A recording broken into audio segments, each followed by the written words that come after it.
From the Clark Ford Studio in Oxford, Mississippi, MVW Digital proudly presents the Oxford Exxon Podcast. I'd say thanks for tuning in, but why am I going to give you a round of applause for something you're supposed to do, to be frank? And now, here are your hosts, Chase Parham. And broadcast school has really paid off. And Neal McCready. I deserve to be on TV.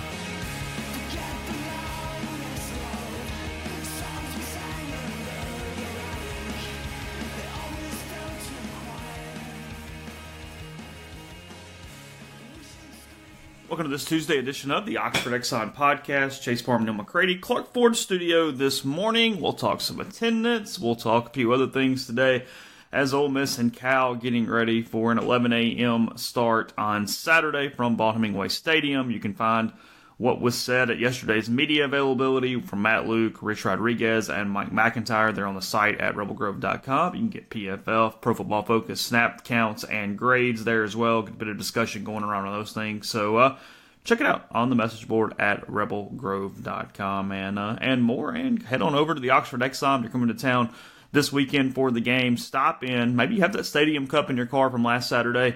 You can refill it for 49 cents. Get a fountain drink, 49 cents there at all Blue Sky locations in Mississippi. You also get daiquiris as little as $3.99, as big as 44 ounces, the lunch specials, the ribs, the mobile rewards app, the Speed Pass Plus program to save some money as well. So all those things at the Oxford Exxon.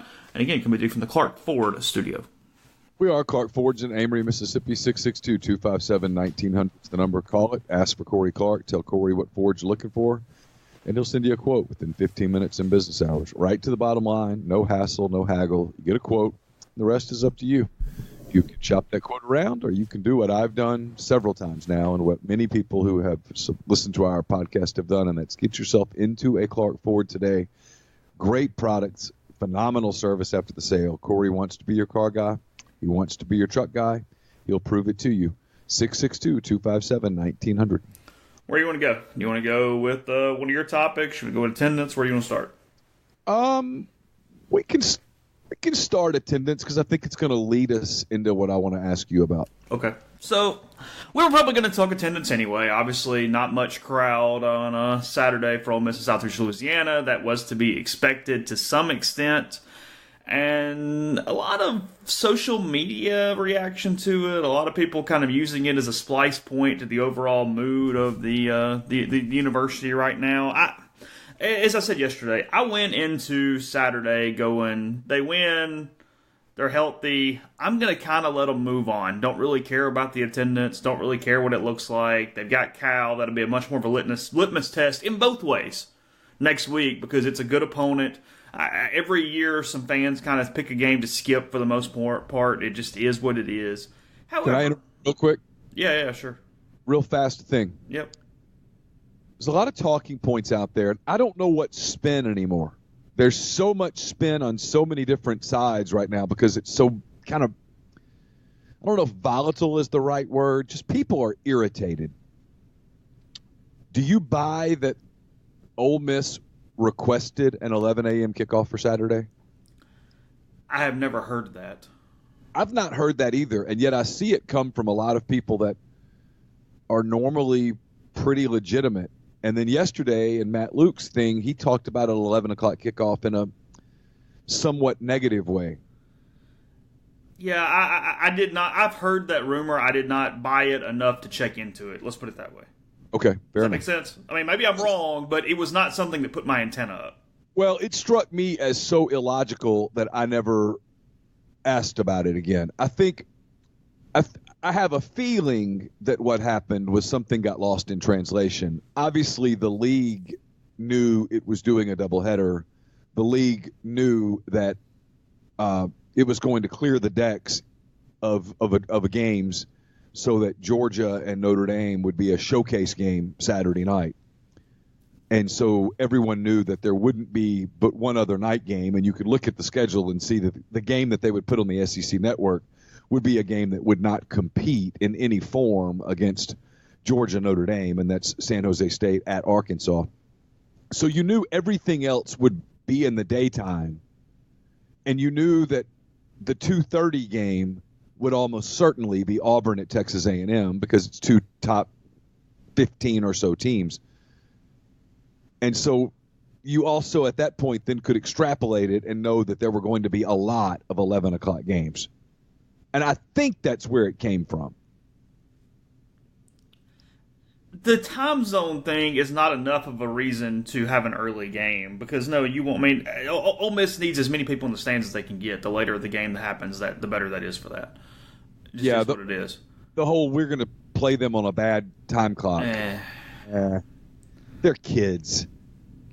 Sometimes I hear people say that, and I wonder, are y'all ever around 19-year-olds? Well, and you just come a day early. Okay, fine. Yeah, whatever. They're going to get up and play. Frankly, a lot of coaches like the 11 a.m. because they don't have to keep them around the hotel all day. They just go do it. Wake up. That 6:30, that 8 o'clock start, you're spending a lot of freaking time in the hotel. Yeah, you wake up. These early games are great for road teams. Wake up, have some breakfast, get taped. And crowd not as lively. And you go play at a time that you practiced. I mean, Ole Miss practiced at 10:30 every morning for a month. They've been here before. So, yeah, I mean, whatever. I never bought that. And listen, if somebody out there wants to tell us that, no, we lobbied for 11 o'clock, okay. I'll be happy to admit on this podcast tomorrow that we were mistaken. Not even wrong. I'm just it's an opinion. I'll be willing to say, our opinion was wrong. They did indeed want an 11 o'clock game. I don't really think that the schools, with the possible exception of LSU for whatever reason, I don't think the schools really get a lot of input as to what time the games get played.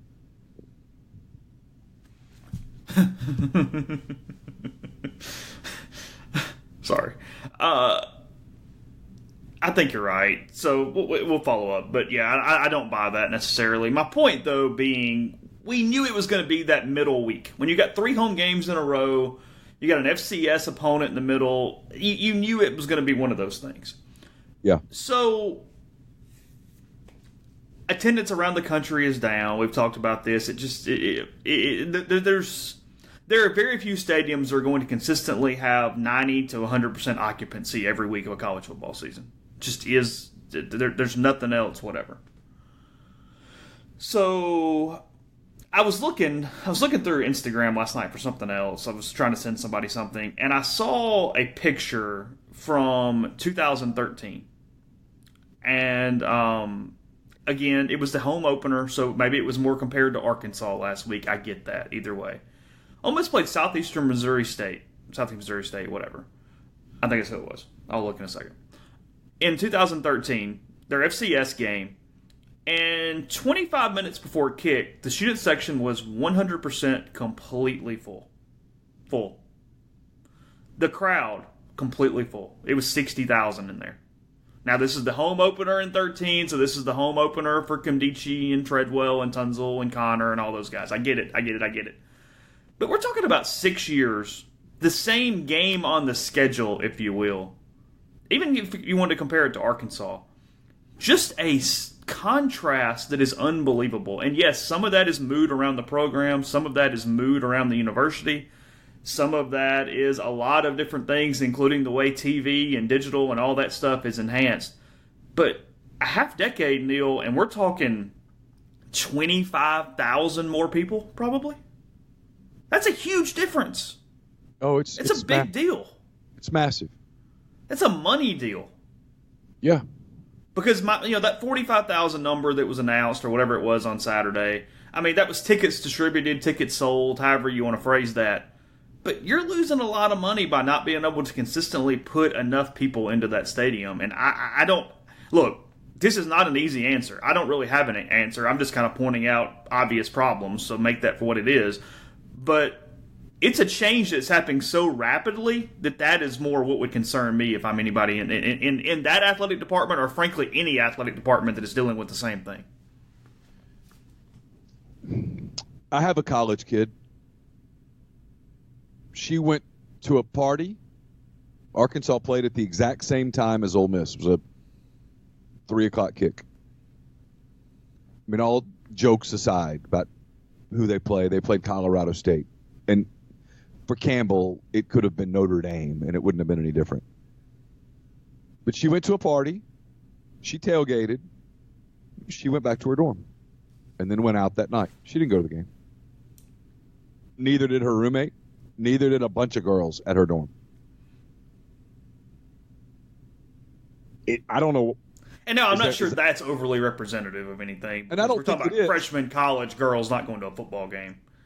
But I just think a lot of kids don't go. I just think a lot of kids don't go. Period. Everyone builds these massive student sections, and I don't know that kids are as, like, when I went to college, you almost basically had to go. Now, I didn't go a lot of times because you had to get a date to go, and I couldn't get a date, so I didn't go. But everybody else went. I remember being in Stockard Hall and on football Saturdays. That place was empty. I was about the only cat in there.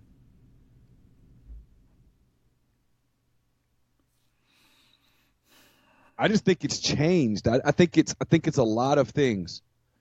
I think the SEC network has been one of the best things to ever happen to the SEC and one of the worst things to ever happen to the SEC. More better than good than bad, obviously. It's the preeminent league in the country, but the games are on television. The games are on your device. You don't have to go to the game to see the game. It really makes it an easy decision on a Saturday like this past Saturday. If you live in Madison, you live in, Ridgeland, you live in Vicksburg, it's easy to go, hey, I'm not making it to that game, but I can watch it on my television. Hell, I can watch it on my device. And then I think there's another thing that's changed culturally. I wrote about this in 10 Thoughts a little bit. When I was a kid, and I know that was a stone age ago, but when you were a kid, there wasn't travel baseball like this. I know lots of people that their weekends year-round, with the exception of about a month and a half in the summer, their weekends are spent with travel baseball.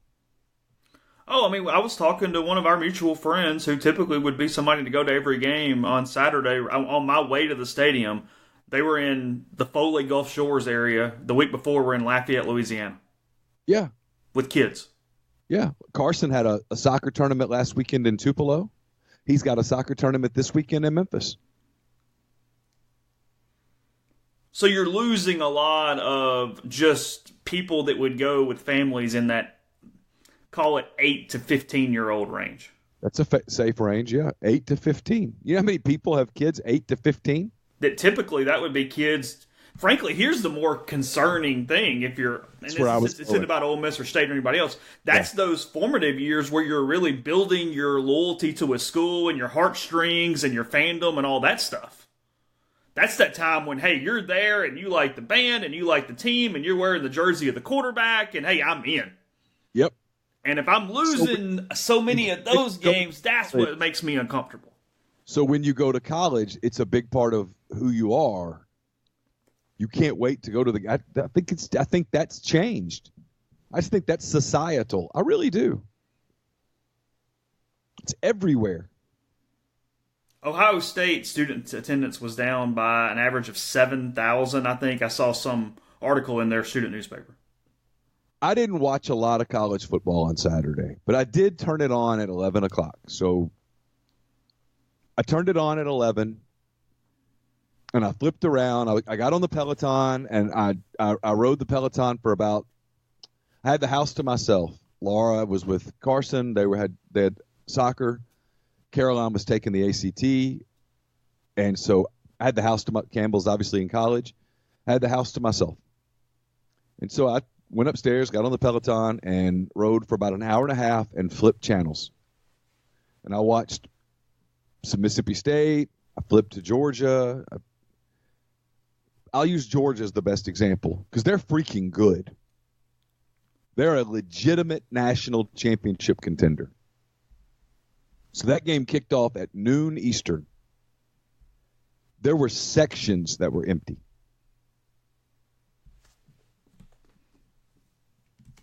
I know. Sections empty.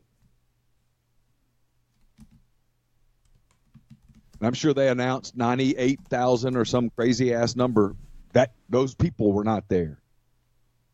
They played Arkansas State. They got a lot of attention because it was a really cool gesture. They did the pink out in honor of the late Wendy Anderson.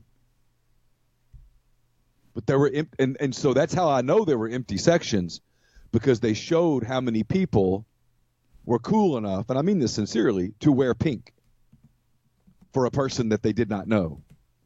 Proof that humanity is not so bad.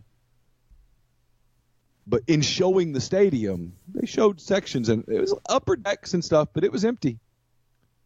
Man, I've been to multiple games in Athens. I've seen Auburn play there. I've seen Alabama play there. I've seen Ole Miss play there. I've seen LSU play there. I hadn't seen many empty sections before.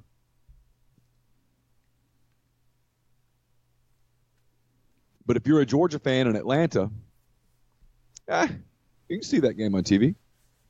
You can watch that game on your iPad. Name your smart device.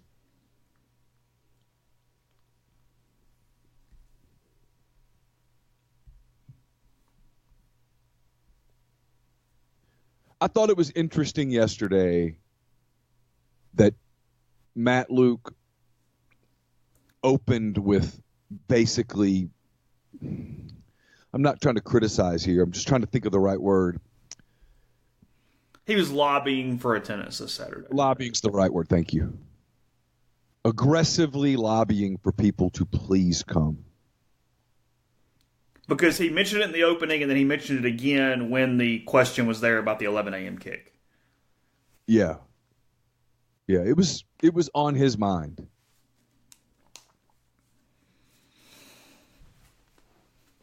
Well, you had a home opener against an SEC team, and it wasn't full.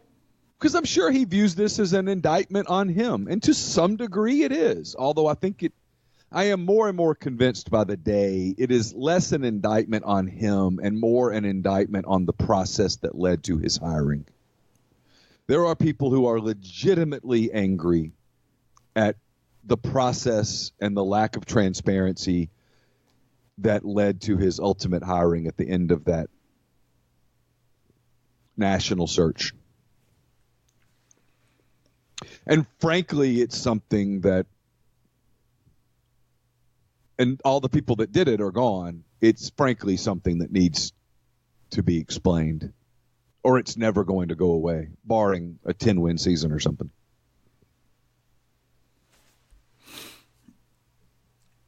And it's hurt them. And at Ole Miss, that is absolutely hurting them. There is no doubt. There is a certain degree of percentage of absence that is, for lack of a better term, protest absence. Here's the question.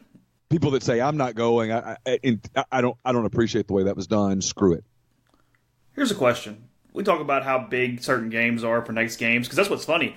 I thought the Arkansas win was enough to at least make Saturday okay, and then it wasn't. Yeah, because I said to you, middle of the first quarter, I said, good God, what would it have been if they'd lost? Well, because it was probably, I've seen a lot of Ole Miss football, and maybe I'm forgetting something, and maybe I'm having a little bit of recency bias. I think it was the weakest crowd since Northwestern State in 2007. That's what I think. I've been at every home game. I've been at every home game with the exception of La Tech. Or maybe two since I've been on the beat. I think I've only missed one. It was La Tech, yes. I think it was less than La Tech, even with all the crap going on then. It reminded me of, actually, I think it was La Tech in 07. La Tech for homecoming, might have been somebody else, and then Northwestern State. That's what it reminds me of. The end of the Ed Orgeron era. So you were about to say, how big is this game for the rest? My point being, here's what I'm pointing. So, yeah, before we go to break, we'll have this last little thing. My point being, maybe the ceiling is down because of what you talk about societally, because of just whatever it is. How much does winning really change this? Is there a situation to where you have a full crowd, or are we simply trying to increase the number up to some level of not necessarily mediocrity from an attendance standpoint, but just kind of above average. Like, how many seats are really at play here, depending on the results on the field, I guess is my question. Okay. Here's the question. Yeah, let's actually wait. Let's wait on this. We'll finish this in a second. I'll tease it with this. I'll tease the break. When we come back from the break, we'll start with this. Now that you've seen an Arkansas crowd, now that you've seen a Southeastern Louisiana crowd, what is your expectation? If I put a Ferrari on it, what is your expectation of Saturday's crowd? Mm-hmm. All right. We'll get into that in 1 second. First, tell you about Community Mortgage, Oxford, Memphis, Soto County, and Chattanooga. Our underwriting and processing is done in Memphis. Treating local underwriting understands your market, a leader in condo financing, the float down option, and with rates as low as they've been in about 2 years. Good time to give Jason a call, 662-234-2704, or an email at jlowe@communitymtg.com. We're also brought to you by Jackson Beer Company. It's located 1801 Jackson Avenue West in Oxford. If you're coming in this weekend for the Cal game, it is the place to get your beer for the weekend, for your tailgate, for Saturday night when you get back from the Ole Miss Cal game and you sit down to watch Notre Dame and Georgia or whatever it is. You're chilling out on Sunday watching the NFL. Whatever the case, you need to get your beer at Jackson Beer Company. They have 10 beer taps for sampling, for growler fill. You can mix your own pack of beers from their single shelf, more than 350 beers to choose from. They're also super helpful. You can go in and just say, hey, here's kind of what I like. Is there anything new? They'll have something new. They'll show you. Ask about their Kegs to Go program. Join their text program by texting JBEER, that's JBEER, to 51660. Follow them on Facebook and Twitter at Jackson Beer Co., and on Instagram at Jackson Beer Company. We're going to have some sort of a promo code here pretty soon where you can get a little discount by mentioning that you heard about it on the podcast. It's a podcast that's also sponsored by Blue Delta Jeans. Blue Delta, they're pretty much everywhere all the time. They'll obviously be in Oxford this weekend. They might be near your neck of the woods as well. Send them an email, info at bluedeltajeans.com. Book an appointment or a time for a private fitting. We've been telling people for a long time that Blue Delta Jeans is perfect for golf tournaments. Now they are the official jean of the USA Ryder Cup team. And this partnership really makes it an ideal product to bring into your golf club for tournaments and events. You can get more information on that by emailing info at bluedeltajeans.com. Also know that the Gino is finally out. They're doing the pre-selling right now. It's soft and comfortable, great group of colors. The sewing is going to begin around Halloween, so you don't want to miss this opportunity. Reserve your spot in the first run of this great new fabric line from Blue Delta Jeans. My picks will be up in about 48 hours. Chase's, Jeffrey's, Zach's. They're brought to you by Southern Craft Stove and Tap, located off Highway 7 and Sisk Avenue. Southern Craft Stove and Tap places an emphasis on food and atmosphere, mixing the quality of fine dining with a come-as-you-are environment, featuring 30 craft beers and offering a high-quality selection of cuisine and libations. Southern Craft Stove and Tap has you covered for any occasion. Join them for lunch, dinner, Sunday brunch, or have your favorites catered out. Catering orders placed online currently receive $25 off any order totaling $100 or more. So avoid the chaos of parking on the square. Head over and experience carefully crafted dishes with your favorite Southern ingredients. Southern Craft Stove and Tap, Highway 7 and Sisk Avenue in Oxford. And we're brought to you by Pinnacle Trust. Pinnacle Trust, based in Madison, Mississippi, has clients in more than 20 states, has advisors in several states, also home to Pinnacle Trust 401k advisory services. When you work with Pinnacle Trust 401k advisory services, you gain a valuable advisory team and time-saving resource that will help you develop and maintain a solid strategy for your retirement plan. They're committed to providing you with the personalized attention and involvement that you want and need. Their goal is to help you manage your 401k plan properly and ultimately improve your employees' retirement readiness. So give them a call today. If you're not pleased with your 401k corporate plan, they'll conduct a complimentary, no-obligation benchmarking and analysis of your current 401k plan. Mention that you heard about Pinnacle Trust on the Oxford Exxon podcast. You'll receive 10% off your first year's fees. It is PinnTrust.com. It's PINN Trust.com. Podcast also brought to you by MasterCuts Lawn and Landscape, premium lawn care throughout northern Mississippi, but a lot more as well. They build custom playgrounds, retaining walls, pool decks, outdoor living spaces, paver patios with forestry mulching, and much more. The path to your dream backyard, easier than you think. You can go online at gomastercuts.com for a free quote, or get that same free quote at 662-607-7773. Again, gomastercuts.com.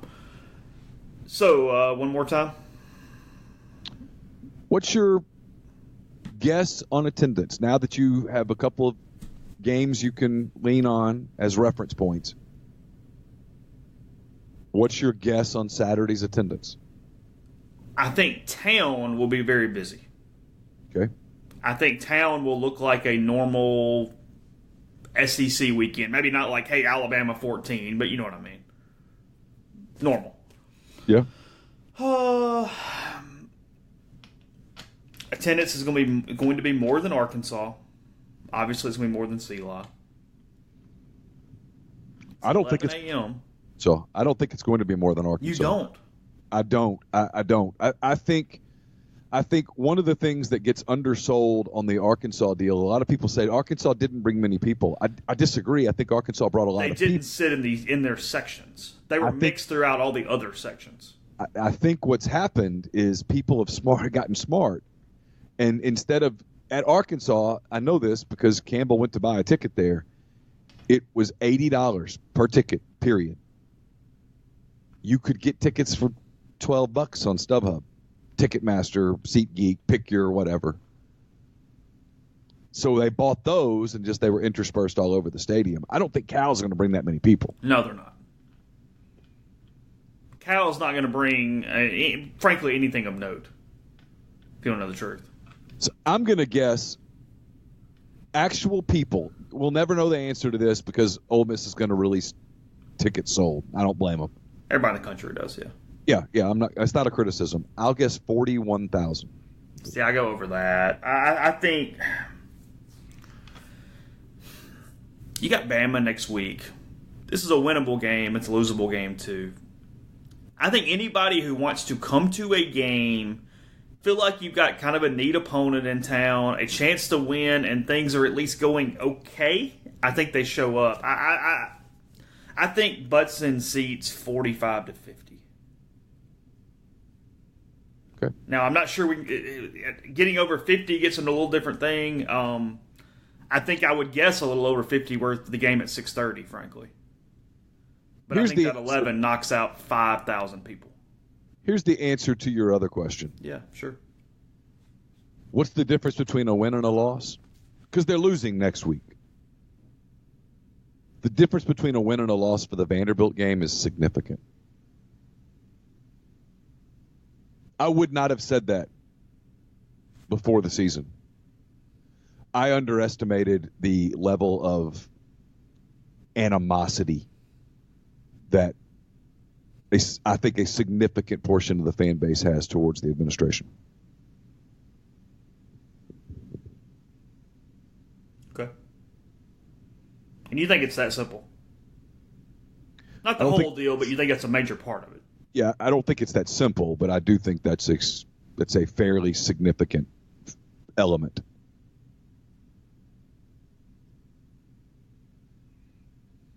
I could be wrong. And for the people out there that are going, oh, you're just trying to stir it up. No, I'm really not. Believe me, people ask us this all the time. Are your downloads different? No, our downloads aren't different. Do your subscriptions change? Frankly, a little bit. Yeah. We're better off them winning. We're much better off from a business standpoint with Ole Miss winning, with the crowd being full and the place being just jam-packed with enthusiasm. I have no problem admitting that. That's pretty basic. Yeah, Much better. 13 and 15 were not bad years for us. But when people go, well, you don't cheer for it. Well, no, I don't cheer for it for a number of reasons. Number one, I try to be professional. Number two, I don't have those sentimental feelings. But I'm a smart enough business person that I absolutely, when people go, oh, you're just trying to stir up negativity. No, I'm really not. If there was a way for me to stir up positivity from a money standpoint, I would do it. I like money. Let me come out in the open. I love money. Chase will vouch for I really like money.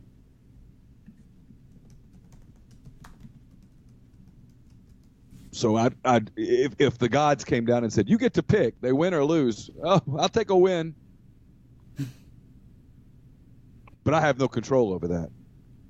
But it does lead me to something I wanted to ask you about. Okay. You were talking last week about the chancellor thing. You've probably spent more time you probably spend more time per day talking on the phone to people about the chancellor thing than you even realize. Something you said the other day struck me because I've heard it several times now. Last week? Yeah. Okay. I lose track of the days. I want to say maybe it was Friday. I don't know. It's all good. Go ahead. You talked about how there was a lot of people that were applying for the job, blah, blah, blah, but that you thought that it was basically a prerequisite that whoever gets the job had some form of a previous connection to Ole Miss. And it made me wonder, why? Given what we're seeing with football, where a hire was made because of the connection to Ole Miss and because of the influence of people with strong connections to Ole Miss, and it has created such distrust and animosity, and it absolutely has.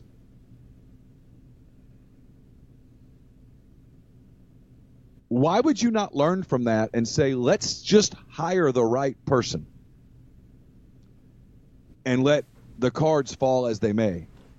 Why is it so important at Ole Miss and not necessarily at other places to hire someone who has, and I'm doing this without launching into my voice or anything, an understanding of Mississippi's unique past? I've heard that several times.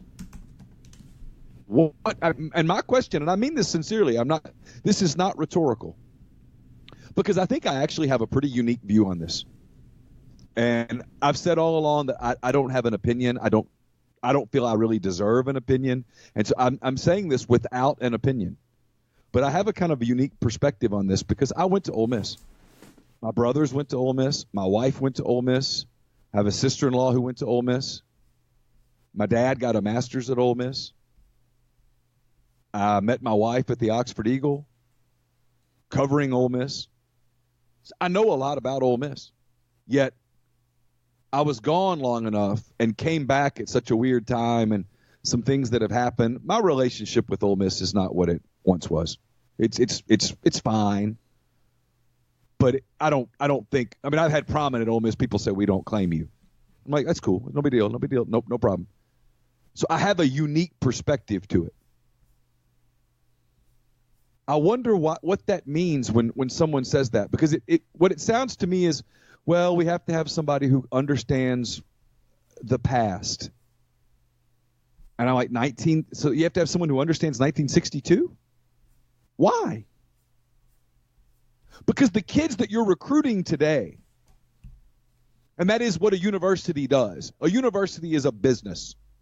You are in the business of getting kids to pick your school over other schools to come spend their money on college.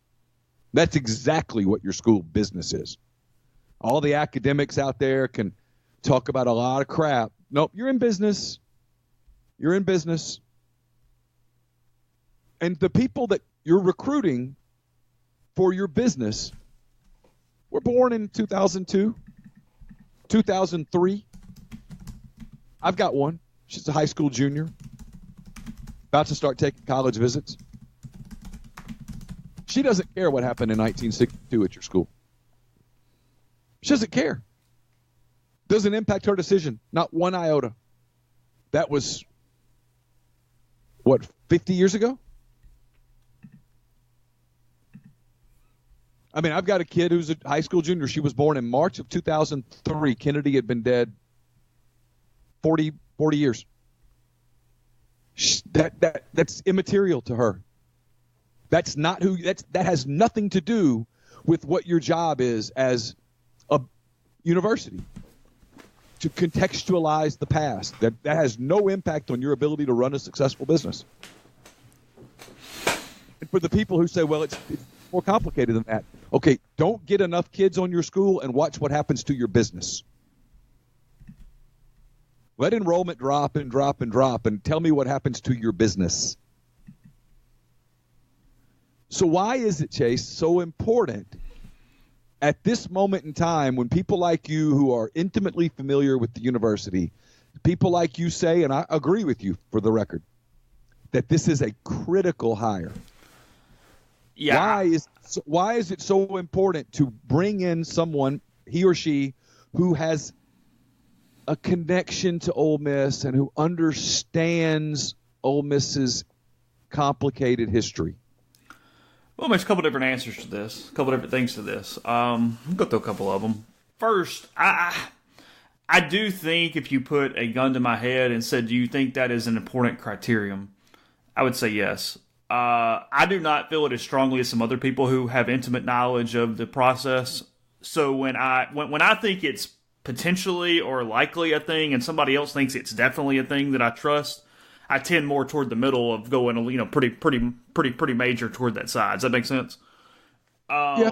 So here's the first reason, and I think there was also, I don't know this. Everybody who applied or whatever, there's so much kind of nuance a little bit in who applied and how you go about the process. But anyway, I think everybody who applied or was a candidate or whatever had to fill out a bunch of questions. And I think one of those questions, I think there were 10 questions. I think one of those questions had to do with that, the Mississippi experience, history, whatever. But even beyond that, at that very first advisory committee session or whatever it was, I'm reading from the Clarion Ledger here. And quote from the Clarion Ledger, when pressed for his profile of what an ideal candidate would look like, IHL Board Vice President Ford Dye listed 10 criteria. Okay? Number 2, there's a bunch of stuff here, but number 2, cultural understanding of both Ole Miss and the state of Mississippi. That's the second thing that was said per the Clarion Ledger. I was not in the room. I don't know. What does that mean? Well, okay, that's where I'm going here. This is complicated, so let's hash this out a little bit. Okay, sure.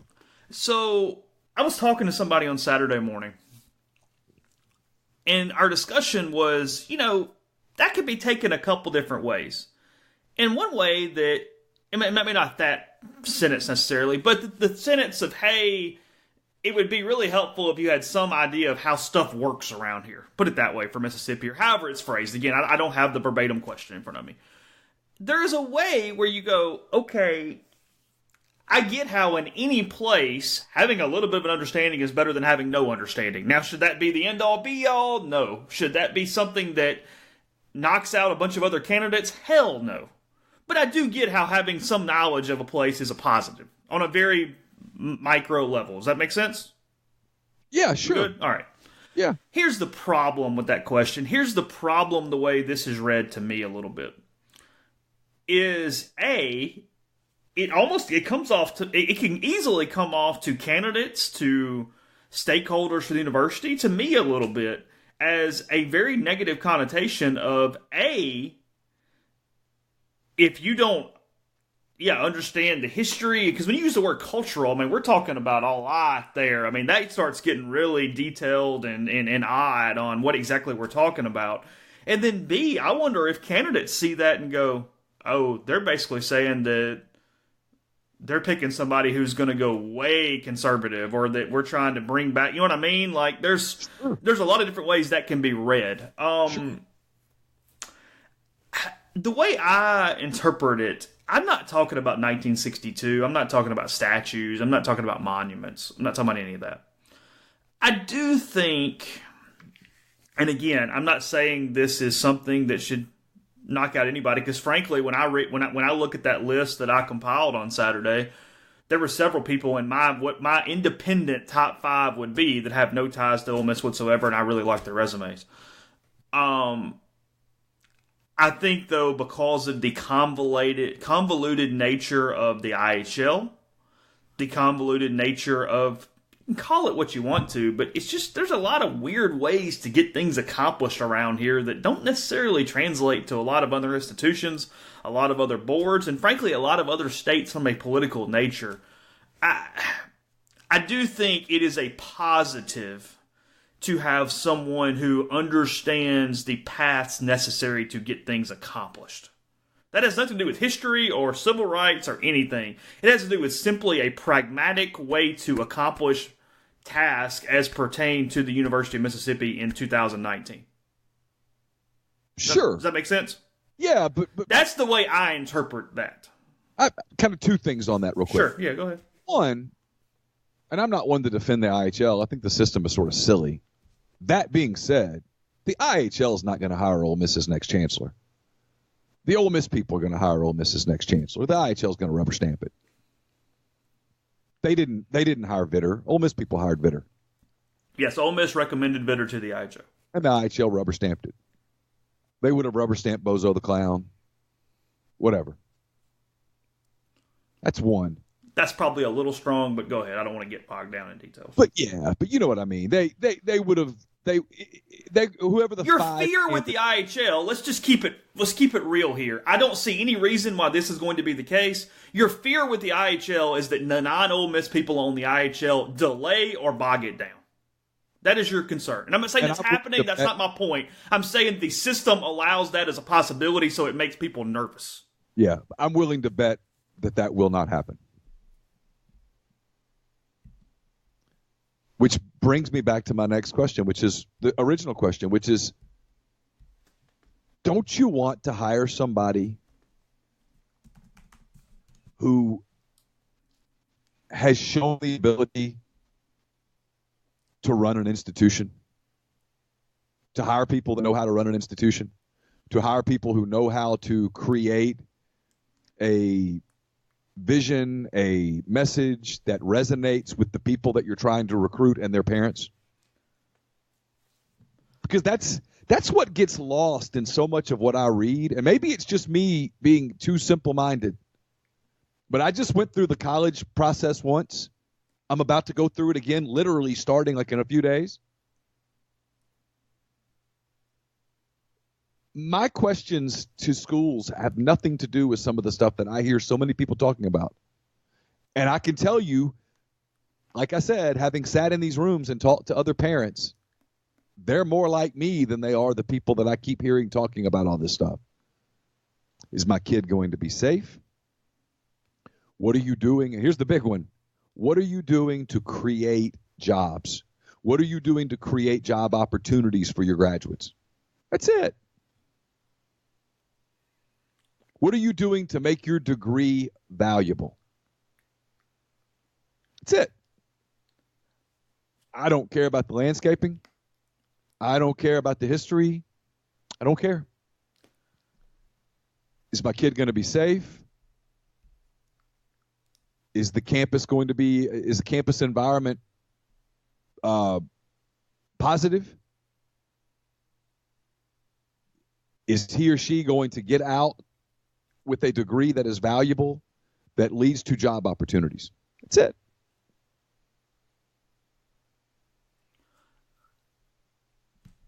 And maybe I'm misunderstanding a little bit. I don't know that I am or not. I don't necessarily think you have to be a traditional candidate. I'm not against all non-traditional candidates simply because they have never run an institution before. No, I'm not against the non-traditional candidate either, except for the fact that I think some of the non-traditional – this is my first time to express an opinion on this. Some of the non-traditional candidates on this, if they did not have ties to Ole Miss, they would never be remotely considered as candidates for this job. If they applied for the job at the University of Georgia, they would have a 0.0% chance. Yeah, that's fair. Which should exterminate their odds at Ole Miss, in my opinion. It should eliminate them. That's just me. And that comes back to that when I hear people say that, what I think is, man, you guys are fighting hard to keep that seat at the country club. You are fighting hard to hang on to that rope of power that you have at the country club. That's what I hear. And I'm freely admitting that I could be wrong. But you're hiring a chancellor for a university.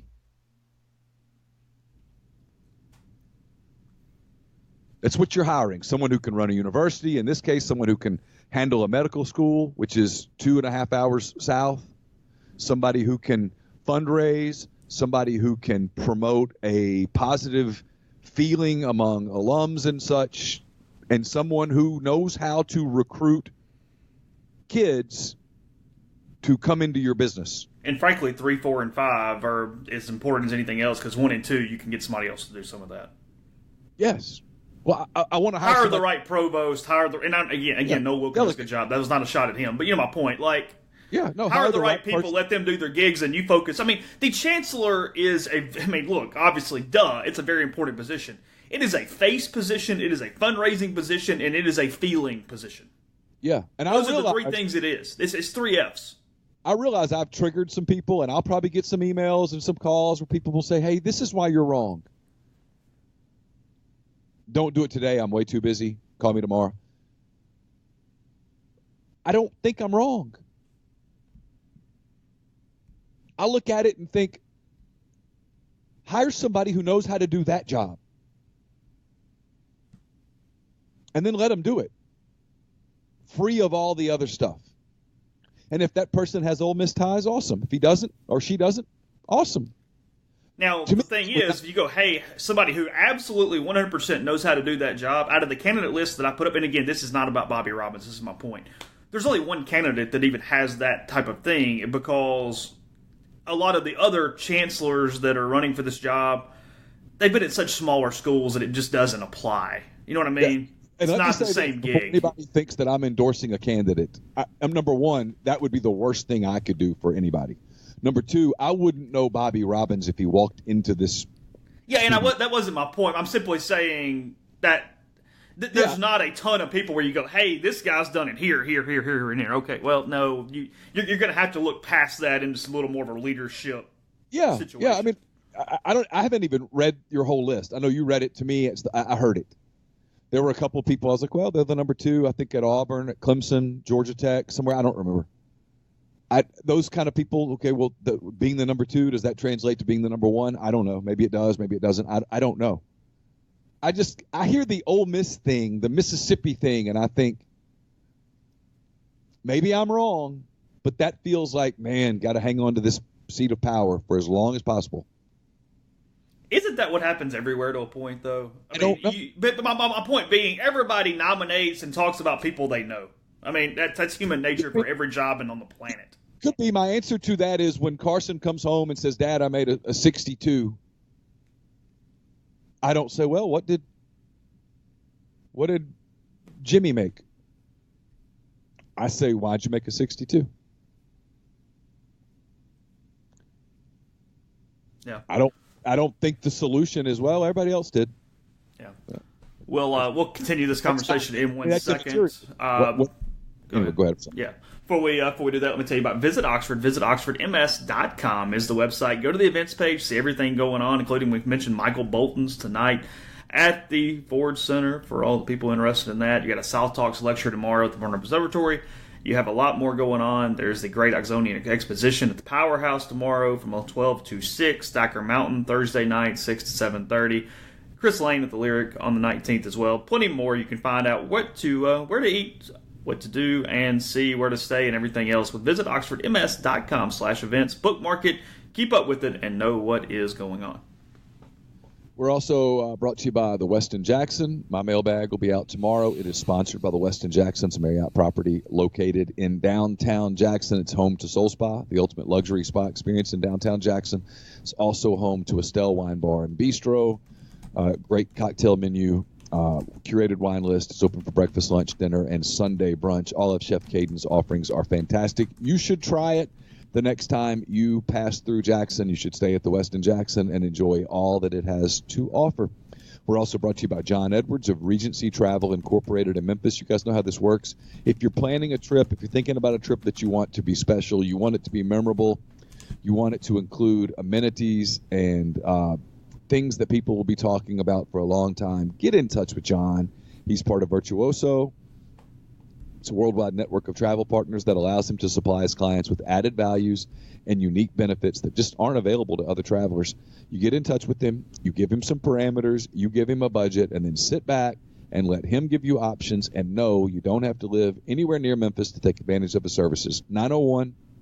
901-494-3387 or send him an email, jedwards@regencytravel.net. First-time clients can save $50 off their first booked trip just by telling John you heard about Regency Travel on the podcast.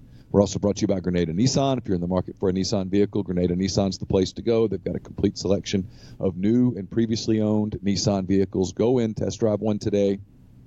Tell Gene and Sandy that you heard about Grenada Nissan on this podcast, and you'll get Rebel savings on top of the already great deals at Grenada Nissan. It's GrenadaNissanUSA.com. And we're brought to you by Harry Alexander. Harry is an Oxford-based RE/MAX Legacy Realty agent, big part of Savannah Square.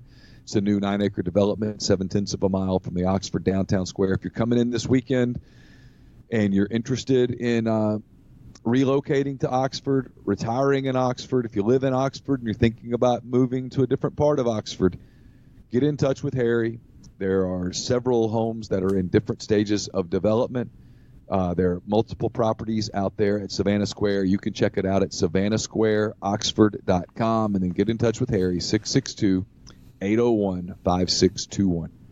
So for those curious, if you missed this back when it was announced in June, again, this was just Ford's opinion, best I can tell from that listener session thing. The 10 things, all of them, history and track record of leadership, culture and understanding of both Ole Miss and Mississippi, a socially dynamic personality capable of communicating with students, faculty, and alumni, experience working in higher education, knowledge of and a talent for fundraising, an understanding of the importance of SEC athletics, a proven leader of a large organization, ability to work with and communicate with government entities, be they state or national, understanding of the importance of the University of Mississippi Medical Center to the state and public as a whole, and the ability to unify students, staff, alumni, and faculty under one vision. Those were the 10. And I don't think they were in any order necessarily, but nonetheless. So, look, I don't know. I mean,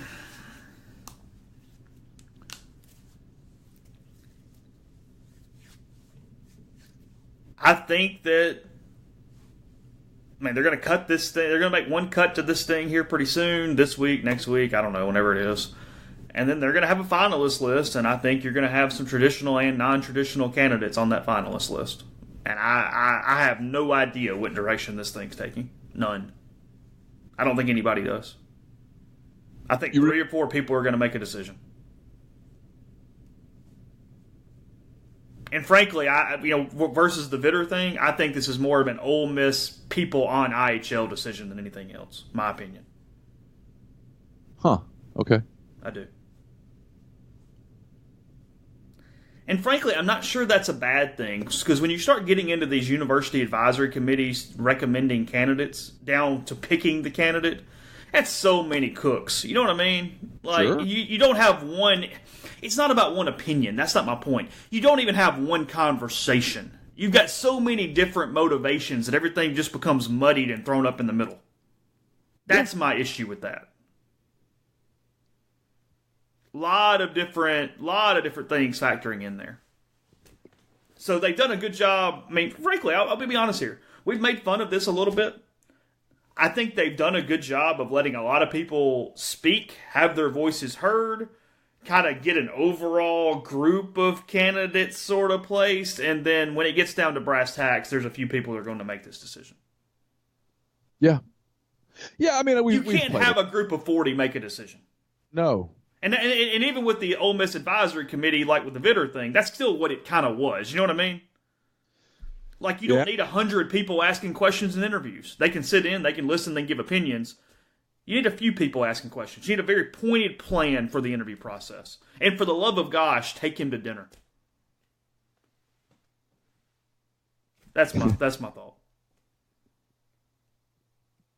It's important to know that they can learn names. It would be helpful to put them in some social situations, yes. I think that would be a positive, yes. Yeah. Yeah, and I hope this doesn't come across as me endorsing someone or expressing all that big of an opinion. You've probably learned enough being around me. I'm just kind of a common sense guy. And maybe someone's going to fill me in on why I'm missing something. I think Ole Miss needs to get this right. I think Ole Miss needs to get somebody that – I'll tell you the other thing that they have to get. They have to get somebody who he or she can establish trust quickly. There's a lack of trust right now, fairly or not. You can argue that it's not fair. Oh, it's fair in a lot of ways. Go ahead. Yeah, I'm not going to argue that it's not fair. I'm not going to argue that it's fair. I don't know. But that's what I see and hear. And I do kind of have a unique perspective. I see a lot of distrust. Just don't trust. Need to have somebody who can establish trust quickly. Every decision that's being made right now has no trust. It's a very prove it to me mentality, and that's because they don't trust the leadership. They don't know who the leadership is. There's a bunch of interims. No offense to anybody else. It just is what it is. It is. And it's the deal. I mean, you look at it. The alcohol thing. A lot of lack of trust for a lot of different reasons. The party deck thing. A lot of lack of trust for a lot of different reasons.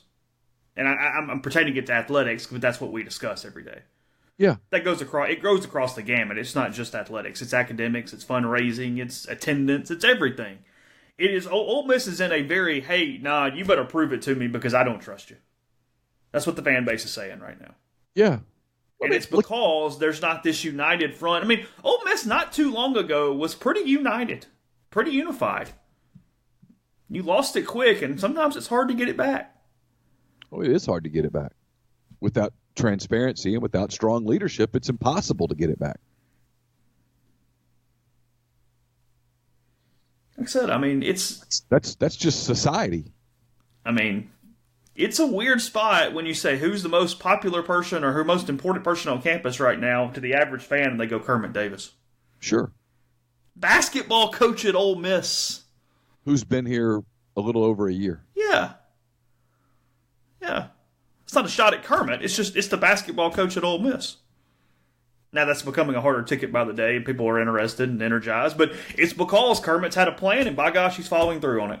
Well, and to his credit, he gets out and he presses the flesh. He's very good from community relations. He's excellent at it. Yeah. And he has a message. Has an organized plan. He's warm. He's confident. He has a lot of attributes that come off well to community people. And he did it somewhere else before. Yeah. And he had familiarity with Mississippi and all that stuff. That helped with him. But that's not why he's successful right now. His Mississippi background is not why he is successful right now. He is successful right now for two reasons. One, he's damn good at what he does. And two, he has a lot of experience. Your only concern with the guy coming in who is never done it somewhere as the number one and has no, again, this isn't about history, but just experience of the processes in this state, because they are a little weird, is they get in here for a couple months and go, oh my God. Yeah. This is how I have to do this? Let's use Kermit as an example. Yeah. I'd be willing to bet you that he would tell you that, hey, there's some things I did at the beginning of my time at Middle Tennessee that if I had it to do over again, I probably would have done it differently, but I learned from what I did. Sure. Because he's pretty seamless when he got to Ole Miss.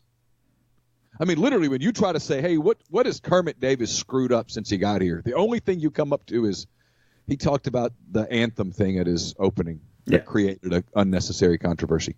Yeah. That's it. It's his one misstep. That's it. That's it. The fact that you can come up with the one tells you that that's it so far. He gets it. Has a lot of experience. I think That's kind of what I'm saying. I don't know. I just heard that a lot over the weekend, and it didn't bother me. And Ole Miss can do what Ole Miss wants to do. It doesn't. I don't mean this in a condescending way. It doesn't matter to me. They can do what they want. I just hear that and I think, what does it mean? Why is that so important? And a lot of people who are involved in the process don't necessarily know what it means. You know what I mean? Everybody kind of knows what they hope it means, but nobody's 100% sure. It just wouldn't be something that if you put me in charge of it, that would not even be on the list. Well, like I said, I don't mind it on the list as something that would be a benefit more than a lack of benefit, but it doesn't need to be up toward the top with a bullet. Here's my point. If you hire the right person who has the skills and the management skills and the ability to cut through stuff, he or she is going to be able to figure out Mississippi quickly. He or she is going to be able to figure out the IHL situation and how to handle it quickly. Sure, yeah. That if you hire the right person, they'll figure that stuff out. Again, just on the list. Just don't make it a big deal. Yeah, just okay. Oh, it's cool. If there's two dudes who I have complete and utter confidence in and could have gotten jobs everywhere and whatever, and one of them has a little bit of whatever, a little more understanding, I go, okay, that's probably a tiebreaker. Sure. Maybe so. You know what I mean? I mean, you got to break it somehow, so sure. Sure. Just, it wouldn't be anything resembling a prerequisite if I were putting it together.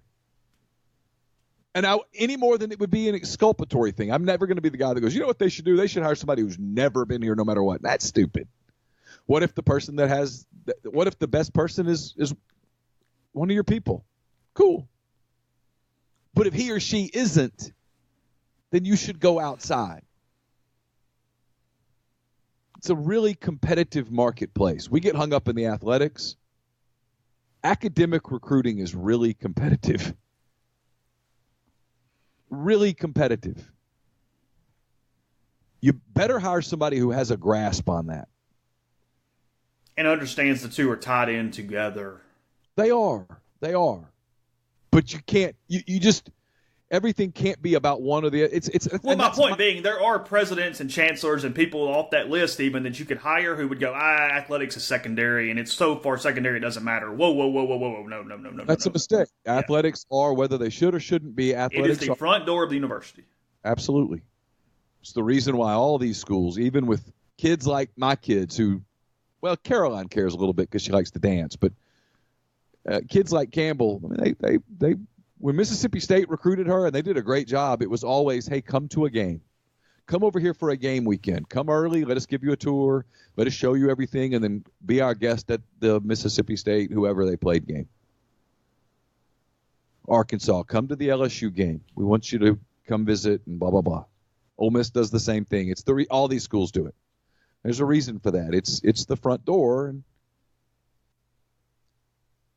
it's the one thing about attendance that we never really talk about much. When you bring in prospective visitors to a game and the stadium is half empty and kind of dead, and in fairness to Ole Miss, the Arkansas game was really lively. But when you bring people in and the atmosphere falls off, it gets harder. And that's where, full circle on today's show, that's where the Cal game's important. Everybody's hung up on bowl eligibility, and I get that. I absolutely understand that. I think general mood is more important right now than whether you can find a way to get to 6 wins and go to the Liberty Bowl. I'm not belittling getting to a bowl, for the record. I'm just saying I think there's something even bigger than that that's going on right now. The bowl is just a helpful thing to the bigger thing we're talking about, frankly. Yeah, I mean, a bowl is a bowl is a bowl is a bowl. If you go to the Liberty Bowl, I mean, if I ask you today who played in the Liberty Bowl last year, it's as simple as, hey, is it better to go to a bowl or not go to a bowl? Well, go to a bowl. Yeah. Sure, go to a bowl. Bowls don't particularly matter. If that's my point. My point is this: if Ole Miss beats Cal on Saturday,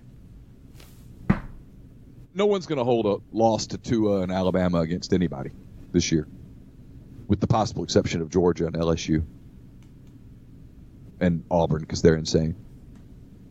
But an Ole Miss fan base isn't going to get – if Ole Miss goes to Tuscaloosa and loses 42-13, no one's going to say much, my opinion. I could be wrong. I've been wrong a lot lately.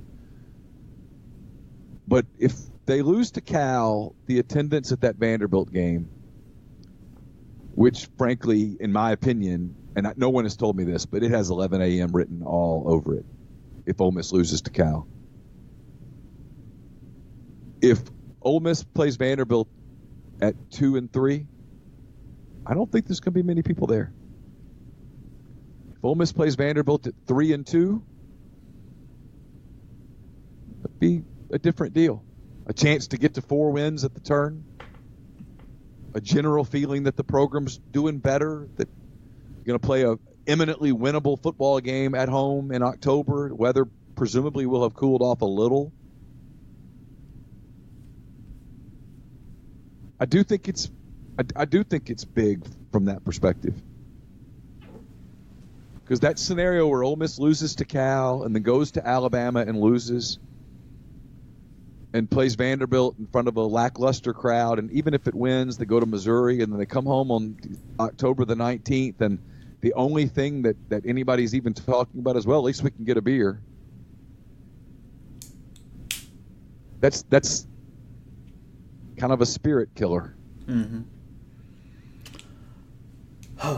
We'll get on to something, a little bit of breaking news in a second. Before we do that, I'll tell you about Tyson Drugs and G&M Pharmacy there on South Lamar and Oxford. Give them a call at 662-236-2222. And with flu season approaching quickly, Tyson Drugs and G&M have flu vaccines available with a $0 copay. It's free on most insurance plans. No one has time to wait in line for the overworked pharmacist at the chain drugstores.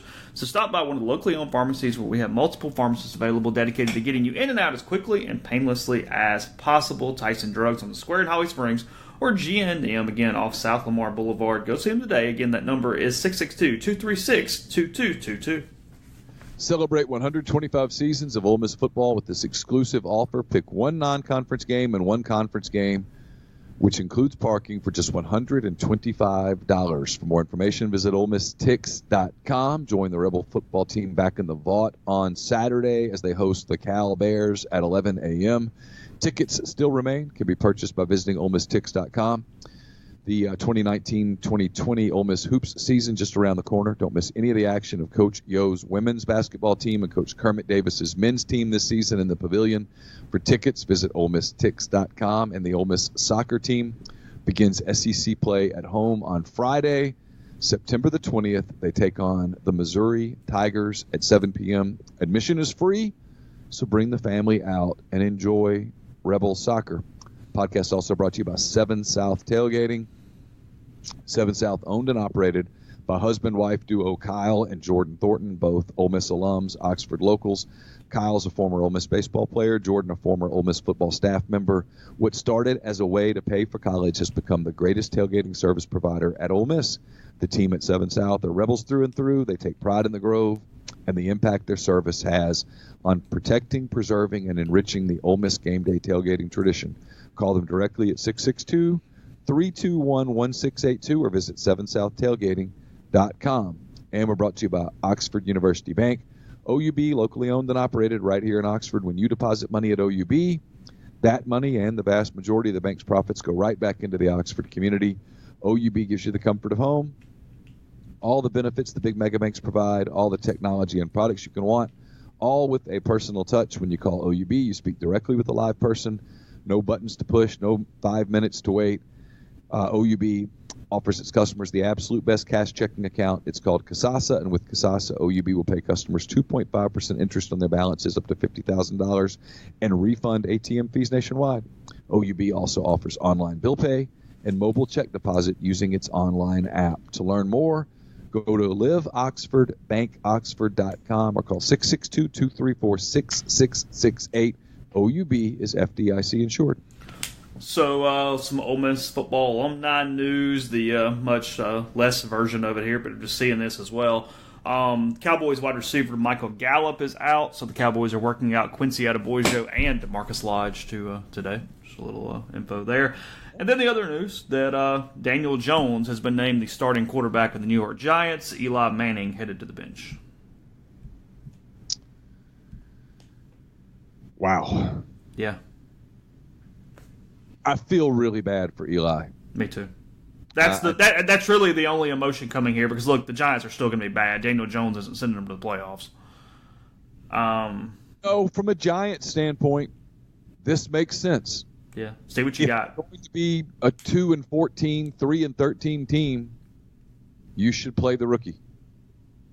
However, they're putting him in there with a bad offensive line and a horrific defense. Yeah. Not going to be not a situation, and again, this isn't Ole Miss, State, whatever. I'm just thinking inside their division. You know, Dak came in with a great situation in Dallas. The Giants have a terrible situation. Where the Giants have not been transparent is they should have moved Eli Manning a year ago. And maybe this is the prerequisite to moving him now. Ben Roethlisberger out for the season. I would assume Simeon is out for the season after seeing the way that his ankle moved. I don't know that the Giants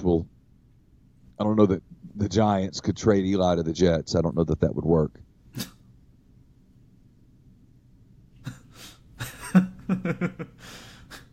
I mean, we talked about New Orleans yesterday. I mean, Breeze is going to miss half a season. At least 6 weeks. Yeah, I mean, 6 weeks, and then realistically, he doesn't just walk out and play right then. He's going to have to do some things his hand's going to be immobilized for a little while. He's going to have to do some strengthening deals. He's going to miss 7 to 8 games.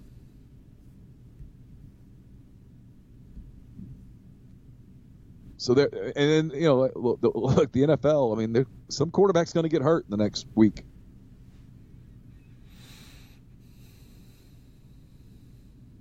Keeping him standing on the sideline as Daniel Jones's mentor feels like a slap in the face of a guy that has been the perfect face of your franchise for the better part of 15 years. Feels wrong. 2 Super Bowl MVPs. 2. Yeah, I would have to trade him someplace now. Somewhat similar to what I mean, again, and Warner had nowhere near the history in New York that Eli does, but similar to what they did with Warner when they played Eli back in 2004 or whatever it was. Yeah, but the two, as you said, I mean, I'm not... Far different. Yeah, far different. Yeah, so different that it's not even in the same realm, really. Eli's been the face of your... This is the Patriots benching Tom Brady in a couple years. This is the Saints benching Drew Brees to play the rookie. Yeah. You don't do it. If you know in your organizational meetings, hey, look, if we get off to a bad start, we're going to play the kid. All right, hold up. We can't do that to him. Let's deal him. Let's let him know, hey, look, man, it's over. Here are your choices. It's kind of like love of the game. You can retire, and we'll hold a big ceremony right now. Or we're going to trade you, but you're not our quarterback anymore. And then you can trade him someplace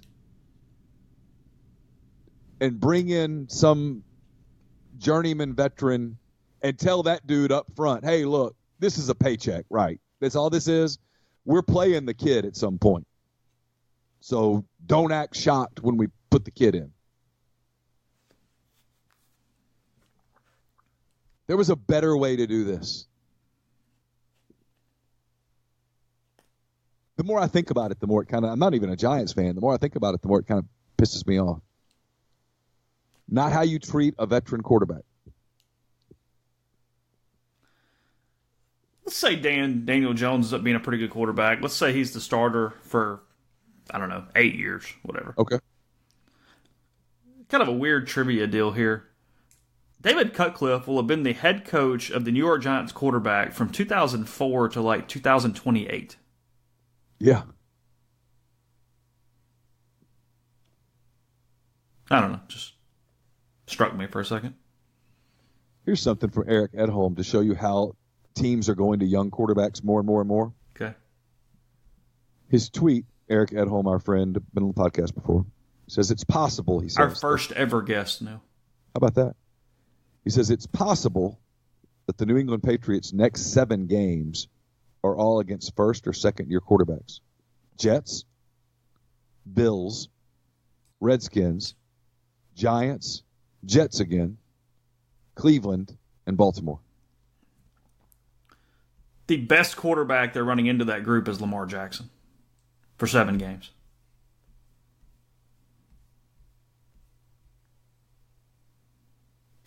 So that, boys and girls, is why the NFL. I'm not defending the NFL, but that's why they're protecting quarterbacks. Look, when they're not starting, here's the question as we kind of close. Is he a Hall of Famer? Is he getting in? Should he? Yes. When you compare his numbers to Ben Roethlisberger's, they're identical. They're identical. The numbers are literally identical. Statistically, he's a top 10 all-time quarterback. Statistically. He statistically should be a first ballot, easy NFL Hall of Famer. Is he? I've got my doubts. There's a media narrative about Eli Manning that he has never, even when he won Super Bowls, been able to shake.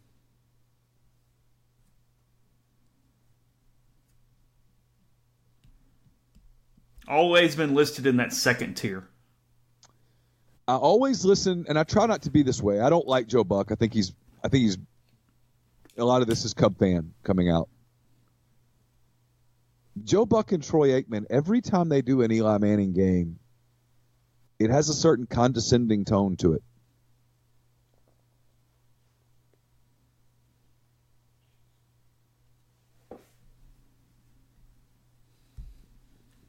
How about that? Had his last name been anything other than Manning, today people would say, because he's not as good as his brother, but his brother's a top, 3 all-time NFL quarterback? Is he more likely a Hall of Famer if his name is not Manning? As crazy as that sounds. Yes. It's a negative, isn't it? Yes, because he's compared to Peyton. Well, if I compare anybody to Peyton, now we're getting into some real rarefied air here. I mean, who holds up to Peyton Manning? Elway? Brady. The list isn't much more than that. I mean, we can start having the debates about Montana's and Favre's and stuff, but yeah. But Montana's a all-time great. Peyton had a better career than Brett Favre. He did. Peyton had a better career than Dan Marino. Marino never won a Super Bowl. Only played in one. Yeah. Better career than Jim Kelly. Oh, sure. Yeah. No, Peyton Manning's the top 3 all-time NFL quarterback. So if you're going to compare people to Peyton Manning, well, I mean, compared to Peyton Manning, what is Ben Roethlisberger? Chopped liver.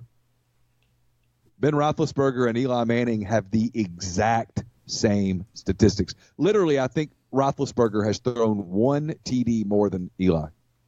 Tons of yards, tons of touchdowns, tons of wins, 2 Super Bowls. The yards are separated by like 100 yards. After 15 seasons or whatever it is. And Roethlisberger's won 1 title and Eli's won 2? I think Ben might have 2 as well. He might have 2 as well. Yeah.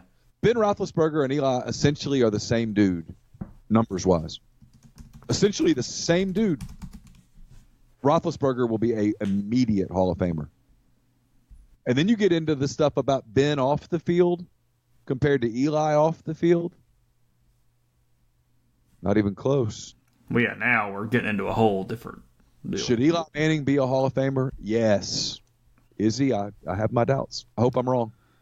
Absolutely deserves to be one. Yeah, 2006, Steelers 21, Seahawks 10, and 2009, Steelers 27, Cardinals 23.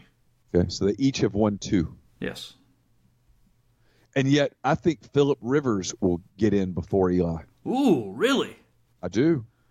Because the media narrative on Rivers is, God, he is such longevity. This is unfair what the Giants just did to Eli Manning. It is wrong. They absolutely should have told him back in the summer, hey, take some time to figure this out. We're either going to deal you or you can retire. We're drafting a quarterback, and we're going to play him. He's owed $10 million the rest of the season. So if somebody does really get desperate for a quarterback and want to trade, that's a value that's doable. Yeah. Well, there are teams. I mean, if you're the Pittsburgh Steelers, do you call today?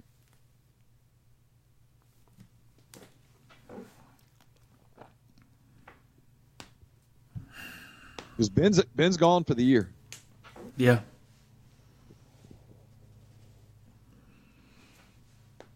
I need to at least see what I have with Mason Rudolph. If you're the Saints, do you call today? No, he does not fit that offense. No. You don't think Peyton could adjust an offense? I think now we're getting into, you know what I mean? Like, okay, but now we're getting into a whole different conversation. I think the Saints, the way they move the pocket around a little bit, because, I mean, Brees has some of the best feet in the NFL inside the pocket. Nah. And Eli has, at this point, some of the worst. Yeah. I don't know what Pete's status is on the offensive line. No, I'm good. Yeah. I don't. As crazy as this sounds, given a week to prepare, I might prefer Bridgewater. I understand. I don't like either one of them as a Saints quarterback, but yeah, I would have said Jacksonville, but Minshew has looked okay. Fine. Yeah, he's fine.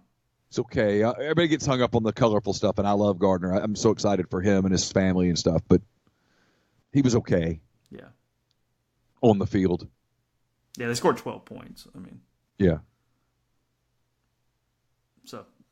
Anyway. Yeah, we'll see. We'll follow reaction. We'll get back to that tomorrow probably a little bit as well, but going over to rebelgrove.com, plenty there. More podcasts coming your way this week from the MPW Digital Network, and we'll be back tomorrow to keep talking. So we'll talk to you then.